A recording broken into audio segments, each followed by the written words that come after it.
Hi, and welcome. You're listening to Asia Gaming Brief. I'm here with Darang Candra from Niko Partners.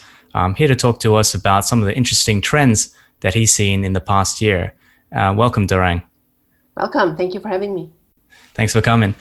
So I understand that you have a report that very recently came out, I think as early as last Friday, a Niko Partners annual report looking at the games industry. And when we say games, we're talking about video games here.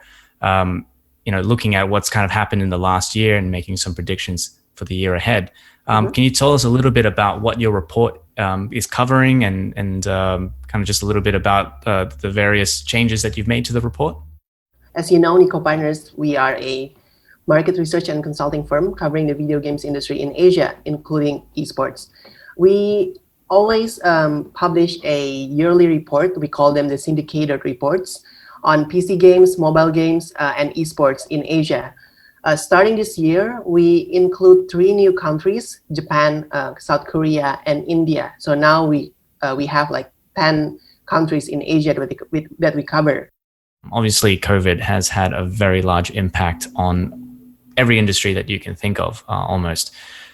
How has the mobile games industry or PC games industry and console games industry, how has all of this been affected? And esports as well, sorry. How has all of this been affected by COVID? So COVID is a double-edged sword, we say in Niko Partners, because on one side, it helped the mainstreaming of esports into the popular psyche. Whereas before COVID, like people wouldn't consider like gaming as a sport. But during the pandemic, during the lockdown, everyone starts playing esports games, and esports tournaments are the only sports tournaments, air quote, sports that are still available to watch like daily compared to like other sports that are generally halted because of the virus. So we see a rise in the number of people streaming esports tournaments. We see a lot of new records broken in terms of the number of watchers in esports tournaments. Like I think the last Mobile Legends Premier League tournament in Indonesia garnered more than 2 million concurrent users, which is like a new record for a mobile esports tournament. And we also saw a high number of people playing more games and spending more time playing games. Like we saw like an 80% increase in Indonesia, 90% increase in Japan, and like 80% increase in Korea for various sectors and level in gaming. So that's like one of the positive impact that COVID has bring to the esports and gaming sector, if I can use that word. On the downside, esports are also very reliant in the past to offline events. So countries such as Singapore and Taiwan, they always have like big esports events held in their respective conference centers every year. But then because of the pandemic, nobody can hold like massive events with thousands of viewers anymore. So we see a lot of cancellation of offline events, and then we see like a drop in the number of prize pools given in esports tournaments across Asia, because those major tournaments, those big tournaments with offline activities are canceled. Or even if they're moved online, we see a trend of lowering the prize pool, because in general sponsors, they prefer offline events because then you can like directly target the consumers, while online events people can like skip or like switch channels when they're watching the tournaments. Do you think that it is a net gain or a net loss of what's happened with COVID? You say that the number of watchers has increased, but at the same time, sponsorship revenue and these has dropped as a result of land-based tournaments going away. So do you think ultimately has COVID improved the esports situation, or is it still better if it wasn't around? For the industry and in general, it's kind of like in the middle, because esports is very tied to sponsorships, to offline tournaments like ticket sales, merchandises.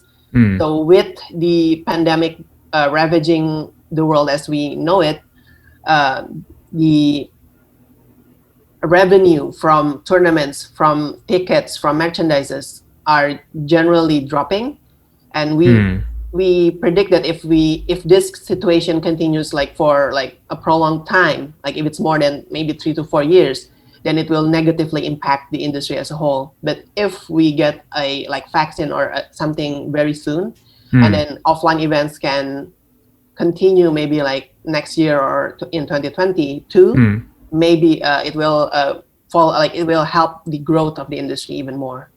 Yeah, and actually, last week we came out with an infographic talking about when the vaccines are likely to come into play, and it's something like by the end of 2021, we're going to see about 1.5 billion people vaccinated, and hopefully, a large majority of the world by the end of 2022. So, hopefully that can spur some, an uplift across all industries. But just talking about the kind of the impacts this year, do you think that this increase in interest in esports, do you think that this level of interest that has been growing in the last year, do you think this will continue over the next few years? In general, the trend in the last 5 years are very positive for esports. So the number of tournaments keep on rising across Asia, and we see a lot of new regulations and government policies that help spur the esports industry across Asia. Like, for example, esports are now available and officially recognized as a like competitive sports or Olympic-based sports in Southeast Asia. So in Indonesia, in Philippines, in Singapore, in Thailand, the government agencies are all officially acknowledging esports as a sport. And we see like a shift in recognition towards esports from like countries that are against esports, such as Japan. Like Japan was notoriously known to be anti-esports in the past because they equate esports with gambling.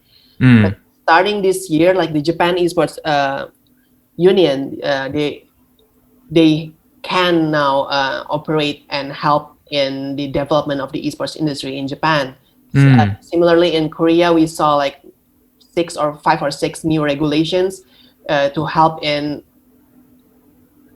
making the esports industry and esports sector in Korea more viable, because they had some issues in the past, because Korea is the birthplace of esports in Asia, and they're like the very saturated place for esports. But with these new regulations that the Korean government issued this year, we see that Korean esports industry will also grow even more. Like, even during the pandemic, and we believe that it will grow even more after the pandemic. So perhaps kind of what's happening, and I always like to relate this back to gambling in certain ways. The way the governments are slightly starting to turn their eye towards gambling and regulating gambling. Perhaps a similar thing is being seen for esports, whereas they had other fish to fry in the past. With COVID, it's realigned their perspectives, and they think, hey, actually, esports is something that we should look more into developing as a government or as a country. Setting up all these industry bodies to make it a more of a real solid product that can be consumed by their people. Very interesting. But Darang, thank you so much for joining me, and I hope to see you soon. All right, thank you for having me, Felix. Thank you.